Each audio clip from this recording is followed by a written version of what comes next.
Listen, this kind of behavior will ruin your warehouse. Can you believe some companies actually hire forklift drivers without any certification just to save on wages or because they're short on staff?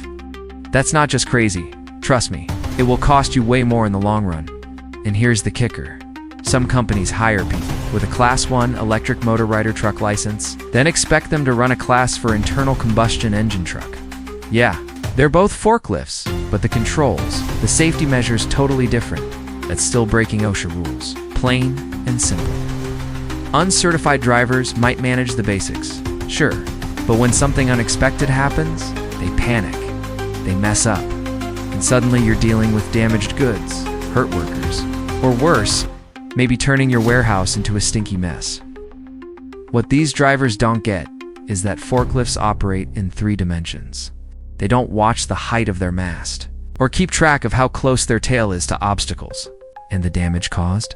Way more expensive than the tiny bit you saved by hiring someone without a license. So please never hire uncertified forklift operators.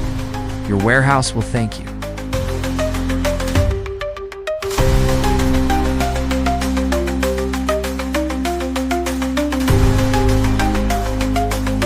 Follow us for more insider tips on forklift safety.